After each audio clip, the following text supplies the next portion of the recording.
going to start with number 9, Max, data versioning with 10 operations. All right, Max. Give it up for Max, everyone.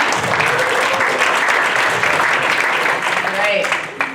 I will give you a go. There's a microphone right here in my other hand. Plug that in, see if we've got it up and going. All right. 1 second. I will let you know. When I say everybody give it up for Max, I'll be back here with the light. You're up on deck. Okay. I mean, I can also scream. But... Yeah. All right. Oh, we've got a mic issue. Is it on? Everybody, mic check. I just have to turn it on. That was easy. All right, everybody, give it up for Max. Hi. So I'm Max. I flew all the way here from Munich in Germany, and yeah, so I haven't prepared any fancy slides. I recycled that one because that was very much a gut decision. My gut is regretting right now, but I hope you learned something. So I want to talk about data versioning, which is important when you work with production use cases of machine learning models, because you have in like more complex setups, continuously data is coming in, and first of all, because you want to have, or be a rigorous data scientist, you might want to roll back your models, and maybe something unexpected happens, and you want to investigate why did that happen? Why is the model now suddenly performing a lot better or a lot worse? And it's a lot easier when you can look into your data and reproduce the exact data that you used back then to train your model. And then if you're as fortunate as I am to live in Europe and have the AI Act coming up, it's also required by law that you have to version your data. So if you're working on use cases that are deployed in Europe, you might also want to look into data versioning. So this is just how does data diverge in the different, or can data diverge in organizations. You can have splits and then at some point have questions about your data. And when you have a data versioning system, it's easy to roll back and figure out what went wrong or right.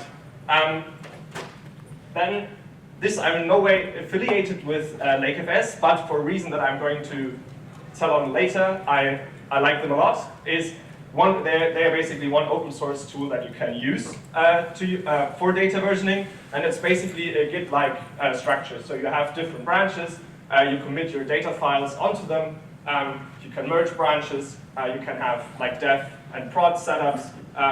So nothing new here if you're familiar with Git.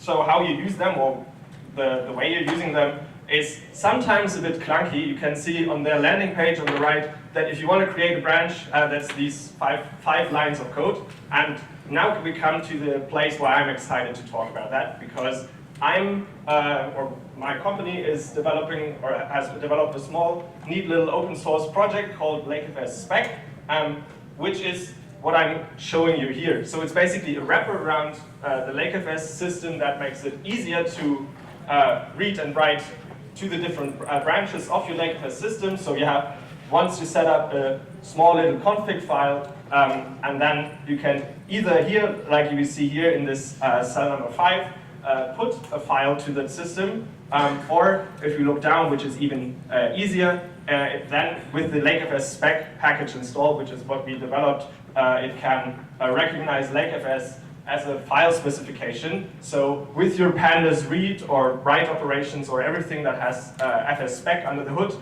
you can basically in your own workflow as you have use data versioning with LakeFS under the hood. And we have neat little features like post-execution hooks and so on that can execute custom hooks whenever you read or write a file. So yeah, that's what I wanted to tell you about. I think I'm as faster than I thought. A minute and a half. A minute, oh Jesus. Then we can look how that then looks in LakeFS. Basically, you have here a UI where you can see the different files that are on there. I have no uncommitted changes, but you also have a commit history and so on. I didn't go over the full demo because that would take a lot more than 5 minutes, but I'll stick around after the talk if you want to know more about data versioning or about LakeFS spec. Yeah, LakeFS spec, just type that into Google, and I hope you learned something. The two things I want you to take away: version your data, that's good scientific practice and helps you to comply, and LakeFS spec is a neat little open source tool that can help you with that. By the way, the company, we have a company, but I work for its non-profit arm, so there's no caveats except you didn't like the tool when you use it. Thanks. All right, give it up for Matt. Taking 5 minutes looks easy. Just go ahead and leave that here. We've got our next speaker. We've got come here, debug your NER data with Recon. So go ahead. There's the plug there. There's the mic. Woo! Wow, I love this audience. You guys are getting warmed up. There you go. Hello, hello. Oh, sorry. One second. We'll do one quick. Let me type in the next random number. Or they did 9. Number 8. Sal, right? Is that correctly? Sal. All right, awesome. You're up on deck. Just as a friendly reminder. All right, take it away. 5 minutes starts now. All right, hey everyone, I'm Kabir. I work at Explosion. We have a booth down on the 5th floor if you want to stop by and talk more about any of this stuff. But I'm going to talk about a little bit of a specialized topic named entity recognition. It's this task in natural language processing for information extraction. I have an example up here on the screen using my company's Explosion's library, Spacey. Hopefully a few of you have used it before. Basically, you're just trying to identify known entities in a sentence. So here we have an English sentence. We're looking at labels like person and organization and date. Pretty self-explanatory when you actually see an example. But the issue here is that there's a lot of data sets that have been published that are pretty trash. So there's a lot of issues in them. And especially if you're trying to build your own data set for named entity recognition to do your own modeling, this data quality issue becomes a real big issue. So I built this library, and this is the topic of today. It's called Recon. The goal behind Recon is to help you get quick stats about your data, specifically focus on NER, and find the disparities in the annotations. So let's say you have a few different annotators working on a problem. They might have different ideas of what a label should be for a particular entity. It helps you find the hardest examples for a model to predict. There's just basically a full toolbox to help you debug and correct your data, ultimately with the goal of having a high quality NER data set. So I'm going to take you through a quick example just with the Connell 2003 data set. So this is like one of the most popular, well-published data sets, and it's also riddled with mistakes. So we're just going to take a quick tour. This is a bit short notice for me, so it's not a full-fledged example, but hopefully some of this stuff is useful. So we'll start by just loading the data set from Hugging Face's dataset library. And there's a little converter in Recon to get it in the Recon dataset format. None of this stuff is that interesting so far. One of the biggest issues is just like knowing your distribution of your labels. So it's in a named entity recognition model, it's important to have balanced labels, or somewhat balanced labels at least. So this is kind of a nice, just like easy stats finding mission. The first interesting piece though is this entity coverage. So you can start to get an idea of if your data set is like really skewed towards something like news, you'll get, like what's the latest drama with, the US president or whatever. And you'll get a lot of instances of examples where that's been annotated. In this case, we have a lot of locations annotated because these are news articles. And you can see some of the least annotated examples are just like individual people's names. This can give you an idea of what you need to focus on. So what kinds of raw data to put into your pipeline so your annotators can sort of balance out this data set a little more. We also have label disparities. So the idea here is which spans of text are getting labeled sometimes as one label, sometimes as another. These happen.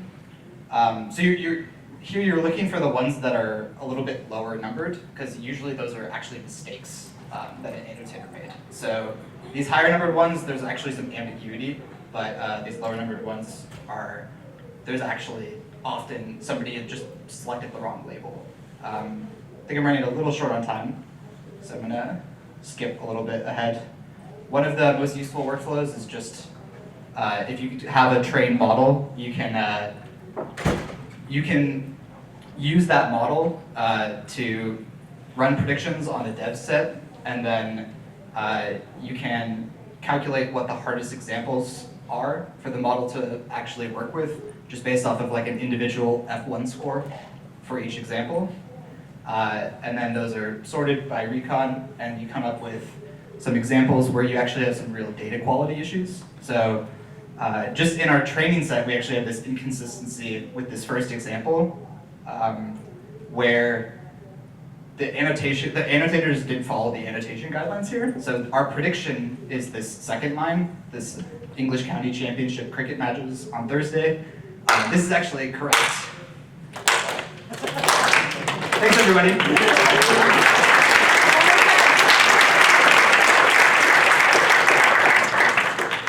We have two years. Oh, Peter's born already. Everybody, let's give it up for Peter. Peter, your time starts. Make sure the mic works. Okay, so Mic starts now. my name is Piotr, and I would like to show you the AutoML package that I'm working on.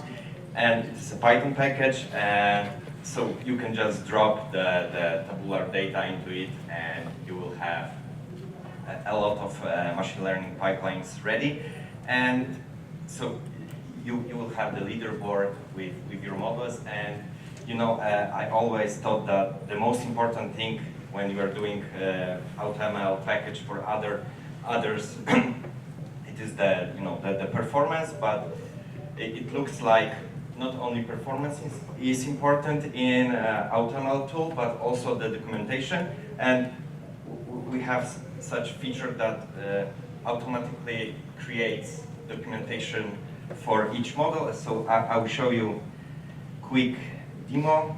So here you have the AutoML object and the fit function that is training machine learning pipelines. And I trained the AutoML on Titan data. And I will show you the report that is generated by our AutoML. So you have the leaderboard with different models. You have the performance metric for every model and a lot of plots. So for example, the performance and the iteration of the AutoML. Feature importance heat map. So you have the feature importance for every model, and it is put in one plot, the correlation between models, and you can click for any model and check the details, for example, hyperparameters, validation, metrics, and a lot of plots. So, and you can, so the AutoML package is open source, and you can check it on GitHub. And if you are able to manually create the better model than our AutoML, I will buy you a beer. Woo! And if I still have a time, I will show you one more tool that I created. So it is called Plot AI. It is connecting Matplotlib with ChatGPT. So you can just write in Python what chart you would like to have. I will start. So for example, here a plot that make bar plot of income, and you have a prompt sent to the ChatGPT, and in the response you have the Python code, and in the background we execute the Python code, and you have the chart ready. So you don't have to remember all Matplotlib syntax. And you know, it can even work with complicated plots. And here is the link for the Plot AI. That's all. Thank you.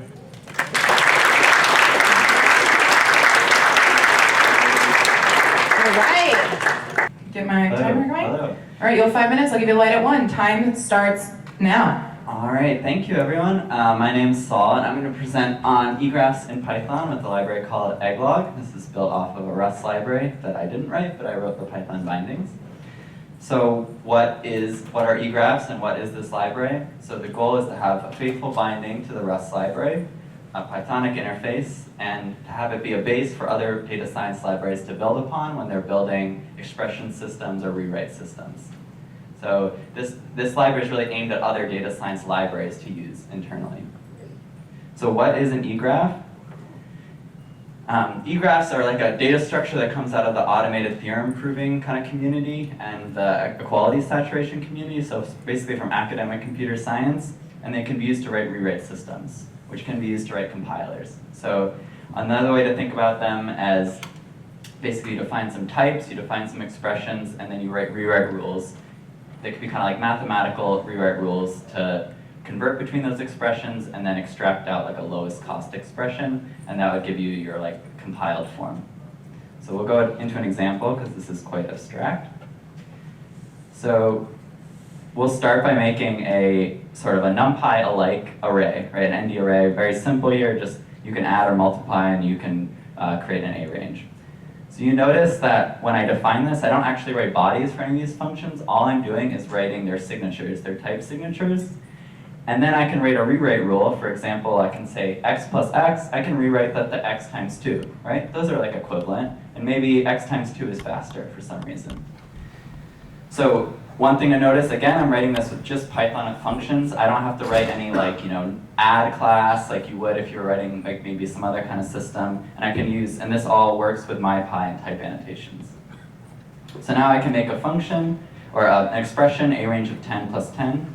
And if I add it to my eGraph, it looks like this. So I'm adding a range of 10 to itself. So those are the two arrows here. The two arguments to add are the same expression.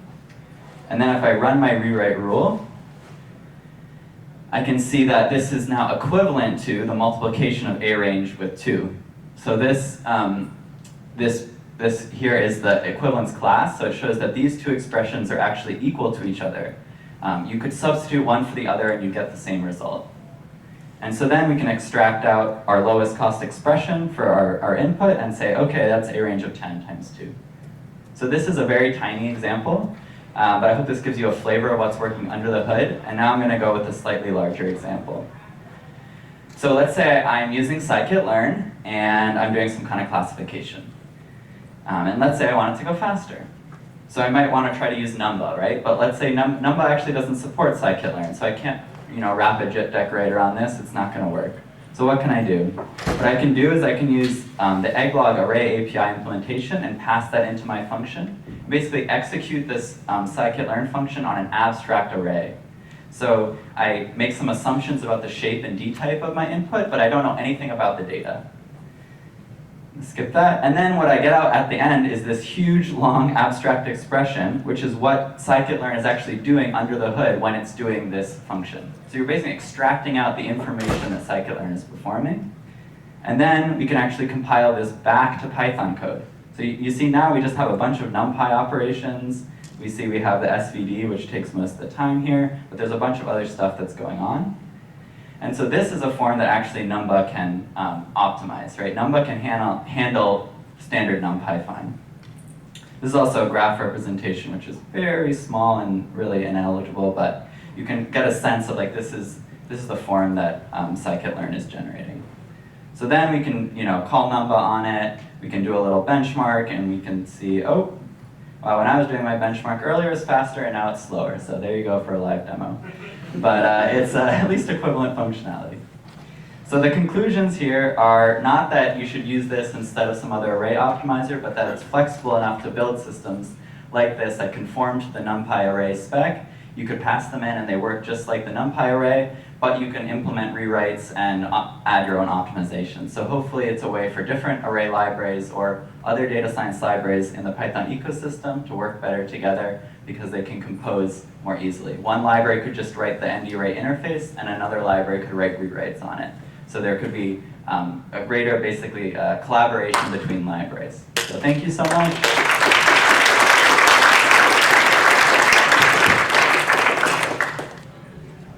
Okay, so this is a regular pandas data frame. And we're going to look at this. And I'm going to press the right button. So some columns and numbers. There's something really important about this. When you sort it by value, by column A, 211,000 isn't obviously the largest value there. That's a problem. When you analyze data, the first step is looking at the data, and we can't trust the tools that we use by default. And yes, there is a way to fix that in Pandas, but let me show you Buckaroo and what that same data frame looks like in Buckaroo. This is Buckaroo, and then we can just sort the column there, and everything lines up. So I'll show a more complex example. When you import Buckaroo, it just replaces the default Pandas display method for data frames. So here is a data frame with 300,000 rows of city bike data. It has not displayed 300,000 rows, it's displayed 10,000 because the downsamples, otherwise performance would be a problem.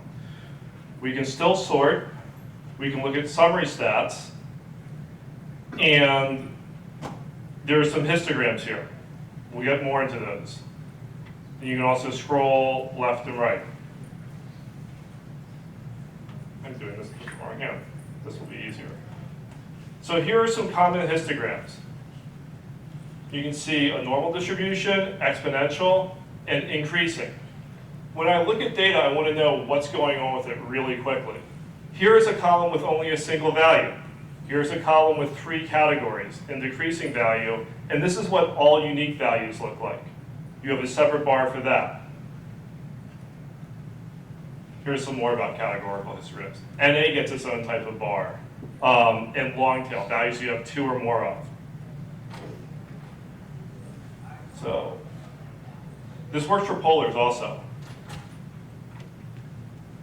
And it works in Google Colab and VS Code.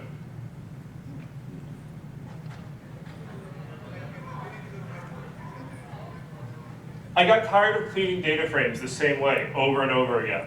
So I'm going to show you the same data frame with auto cleaning turned off. And here's birth year. Obviously you want a number there. Here's what the data cleaning looks like. Okay, so you see that we stripped out all those /n's. This is done heuristically, and we have all these operations. There's also a low-code UI built in where operations like this are added. This is not the best explanation. There's also Python generated code for this. All of this is extendable, so you can add your own summary stats. There's a DAG built in so you can have a summary stat in terms of another. Here we will add variance in terms of mean. And we just say this depends on mean, and it returns variance, and then we set the list display. If you do the same things over and over again, you shouldn't type this in over and over again. Your tool should help you do this. There's more to this. You can add your own commands to the low-code UI, but for now, the takeaway is try Buckaroo today, pip install Buckaroo, import Buckaroo, and check it out on GitHub. Buckaroo.dev redirects to the GitHub page. Thank you.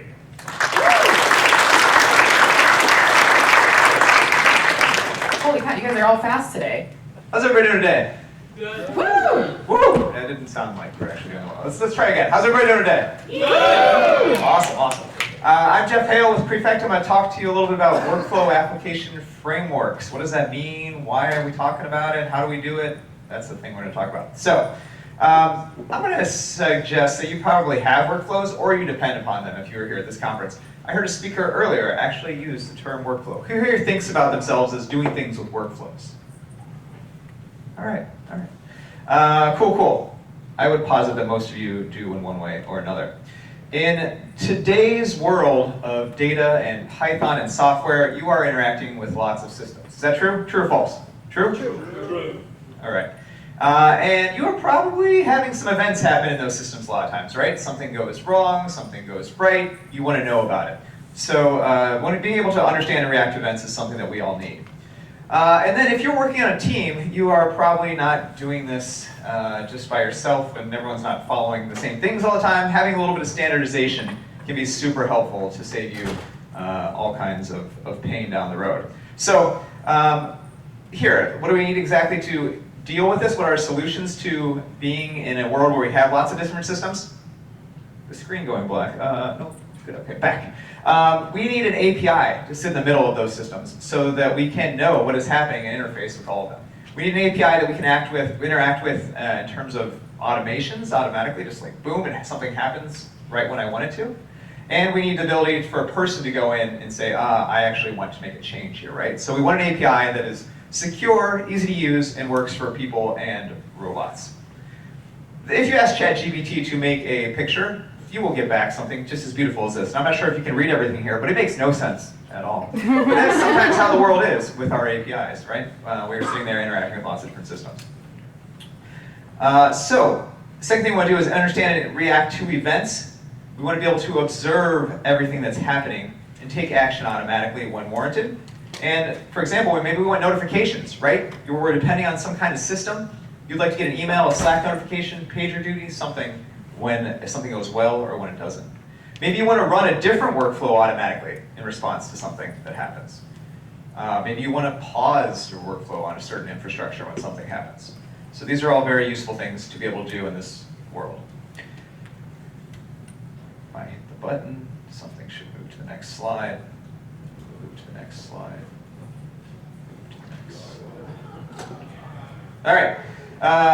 Standardization is super useful here, right? If you're a part of a team, you want to bring some order to the chaos that is out there. Ideally, you have some guardrails for people. If you work on a data team, it's nice to have everybody using the same thing and making sure that everything works the way you want. So guardrails are super useful. This can help you speed up onboarding, getting all the people on your team up to speed quickly.